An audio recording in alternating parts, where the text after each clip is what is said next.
সংসদের যে কথোপকথন, কথাবার্তা চলছে, উত্তাপ উত্তেজনা চলছে সেগুলো নিয়ে তো কথা বলবই। কিন্তু সংসদের বাইরে এসে সংসদ সদস্য হাসনাত আব্দুল্লাহ একটা অভিযোগ করছেন। খুবই একটা গুরুতর অভিযোগ যে তিনি শুনতে পান যে প্রধানমন্ত্রী তারেক রহমানকে আসলে ডি ফ্যাক্টো প্রধানমন্ত্রী বলা হচ্ছে আর নমিনাল মানে তিনি হচ্ছেন নমিনাল প্রধানমন্ত্রী আর ডি ফ্যাক্টো প্রধানমন্ত্রী হচ্ছে সালাউদ্দিন আহমেদ মানে স্বরাষ্ট্রমন্ত্রী। তার দলের মানে এনসিপির আরেকজন নেতা সারোয়ার তুষার তিনি বলছেন যে প্রধানমন্ত্রীকে নির্বাক বা সাইলেন্ট প্রধানমন্ত্রী। আসলে এই এই মতামতগুলোকে বা এই অভিমতগুলোকে আপনি কিভাবে দেখছেন? এগুলি বলার জন্য বলা বলা মানে জানেন কি, এগুলো হলো খেপিয়ে দেওয়া, ওনাদেরকে রাগান্বিত করার একটা চেষ্টা এবং এটা হতেই পারে অপোনেন্ট দলকে খেপিয়ে দেওয়ার চেষ্টা করা। তো এটা হয় অনেক সময়, কিন্তু আমি ব্যক্তিগতভাবে তা মনে করি না। তারেক রহমান কথা একটু কম বলেন তার মানে এই না যে উনি কম বুঝেন অথবা ওনার সিদ্ধান্ত নেওয়ার ক্ষমতা কম, এরকম আমি মনে করি না। হুম। যখন শেখ হাসিনা ছিলেন উনি বেশি কথা বলতেন, উনি সব কথা বলতে চাইতেন। আবার যখন খালেদা জিয়া ছিলেন তখন উনিও কম কথা বলতেন। তাই বলে কি খালেদা জিয়াকে আমরা বলবো যে উনি পুতুল প্রধানমন্ত্রী ছিলেন? তো আমি বলবো না, যদি ওনার ডাক নাম তাই ছিল, কিন্তু এটা তো আমি বলবো না। হুম। যে উনি উনি যথেষ্ট সিদ্ধান্ত নেওয়ার ক্ষমতা রাখতেন এবং প্রয়োজনীয় সময় সিদ্ধান্তগুলো নিতেন।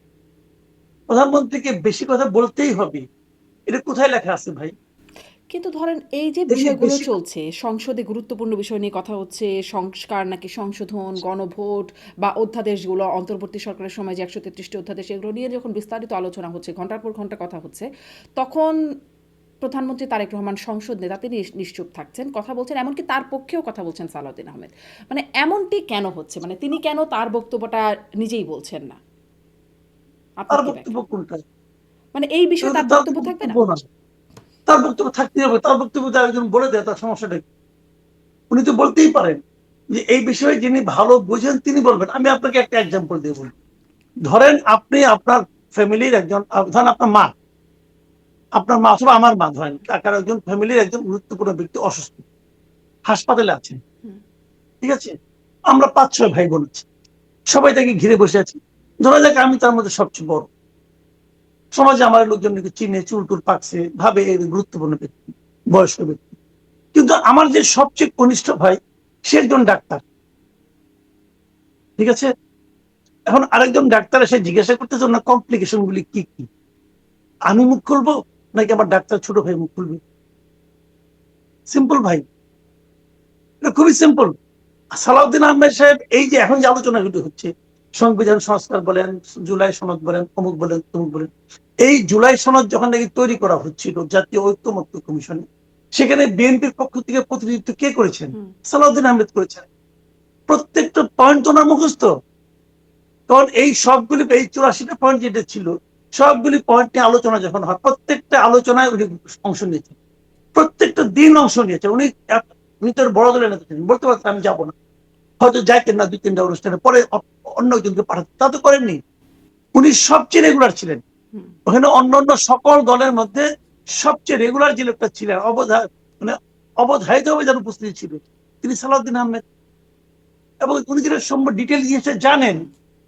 কিন্তু এখন তারপরে যে ধরেন লোকটা সংসদ সবসময় নেতার মুখ জানে, থেকে যখন একটা কথা আসে তার একটা আলাদা গুরুত্ব থাকে, তার সেটি তো নিশ্চয়ই সেই জায়গায় তিনি আসলে এই যে মানে যিনি ভালো জানেন তিনি বলছেন, নিশ্চয়ই এটি একটা খুবই মানে গ্রহণযোগ্য ব্যাখ্যা। কিন্তু মানে তিনি কি তাহলে ভালো জানছেন না, জানবার চেষ্টা করছেন না, যথেষ্ট গুরুত্ব দিচ্ছেন না যে এই বিষয়টাকে জানবার মতো?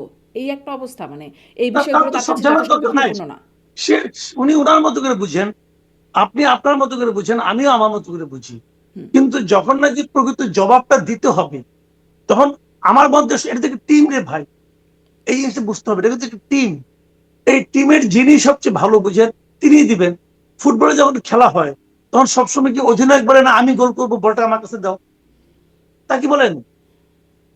অধিনায়ক বলেন যিনি ভালো গোল করতে পারবেন তাকে বলটা দাও, তাকে পাস দিব। অধিনায়কের পায়ে গোল আছে, বল আছে, তাও উনি স্ট্রাইকের হাতে বলটা দিয়ে দিচ্ছেন, কারণ উনি গোলটা ভালো করতে পারবেন। তো এটা তো টিম ওয়ার্ক। সরকারি দলের পক্ষে যিনি ভালো ভালো থাকবেন তাকে দিয়ে বলাবেন, কোনো প্রবলেম তো নাই। এখন ওই কথাগুলো যদি প্রধানমন্ত্রীর কথার সঙ্গে না মেলে তখন হবে আলোচনা। তখন আমরা কোনটা মানবো এই প্রশ্নটা করতে পারবো, আমরা বলতে পারবো যে কোনটা মানবো। কাজে এগুলো এখন যে জিনিসটা, হ্যাঁ, সালাউদ্দিন আহমেদের কিছু বিষয় আমার কাছে হয়তো পছন্দ হয় না, যখন উনি অন্য মন্ত্রণালয়ের বিষয়ে কথা বলেন, অন্য মন্ত্রণালয়ের মন্ত্রী আছেন কিন্তু তাও উনি বলতেছেন, তখন হয়তো হতে পারে। থাকে তো প্রধানমন্ত্রীর উপস্থিতিতে বা সংসদ নেতার উপস্থিতিতে তার পক্ষে বলছেন, সেটাতে আপনার কাছে মনে হয় না যে এটা কোনো সমস্যা আছে? না, তার পক্ষে বলছেন কি? যদি এমন বলা হতো, যদি স্পিকার বলতেন যে মাননীয় সংসদ নেতা আপনি বলেন, তখন যদি ওনারা পরিবর্তন উনি বলতেন, তখন এটা দৃষ্টিকটু লাগতো। কিন্তু তা তো হয় না। বিরোধী দল একটা প্রশ্ন যখন করে, একটা প্রসঙ্গ যখন তোলে, তখন তুমি বলতেই পারেন। হুম। আমি এতে কিন্তু কোনো সমস্যা দেখি না, আমি এতে কোনো সমস্যা দেখি না। এটা ঠিকই আছে, এটা হতেই পারে। জি, জি, স্পষ্ট।